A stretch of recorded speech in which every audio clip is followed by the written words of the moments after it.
Вертолет Альфы подлетел к частному дому, выстрелил вот этими тепловыми ловушками. В частном дому, в котором вы жили? Да, в Конча-Заспе.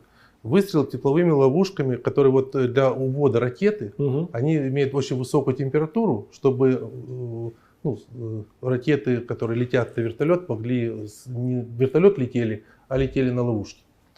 Вот если бы эти ловушки попали на дом, то дом сгорел моментально, потому что там супер высокая температура.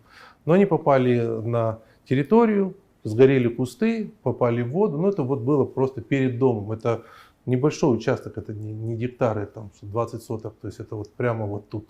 То есть это в зоне видимо, 15 шагов. На улице были дети, вот, и их это никого это не смущало. Они выстрелили. Притом эти ловушки, они же летят, как, знаете, как бенгальские огни в разные стороны. Вот так они. То есть они неуправляемо летят. Поэтому могла она легко попасть и в дом, и в ребенка, и так далее. Потом вдруг сразу же, мы только вызвали милицию, только написали в Фейсбуке об этом. Сразу же появился какой-то советник Порошенко, который стал заявлять, что нам это привиделось, и что мы вообще сошли с ума, и что такого не может быть, какой военный вертолет. Это что за советник?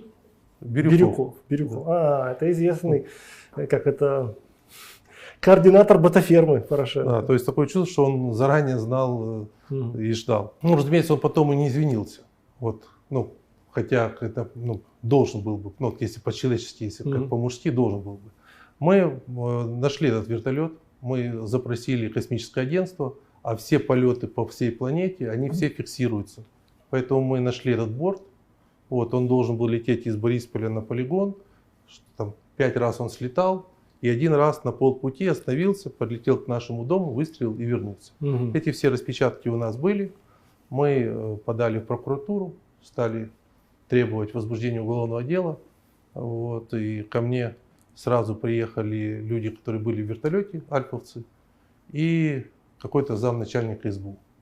Фамилию не помню, но в принципе можно восстановить, я просто посмотрю. Вот, и сказали мне такое, что я все равно ничего не добьюсь, а их накажут. А если их накажут, то они потеряют вот эту пенсию, и у них же служба идет там год за 2.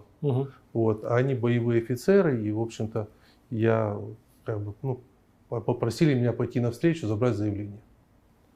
Вот, и объяснили еще так, что так у них, так бывает, что нужно где-то попросить капитана вертолета, где-то там может приземлиться, раненого забрать, еще что-то. Вот, а если я не заберу заявление, то вертолетчики будут бояться, и, соответственно, я вроде как повлияю на их, а-ля такую неформальную, но нужную для них деятельность. Так они объяснили, зачем они стреляли из пушек? Сказали, что день рождения был, они там кого-то хотели поздравить. Это было понятно, что это просто было, такая... Выдумка. Мы же видели друг друга в глаза, мы же разговариваем, и между строк все было понятно. Вот. И я сказал им, что да, я тогда заберу заявление, но когда вы пойдете на пенсию, уйдете, то я буду иметь моральное право его опять положить.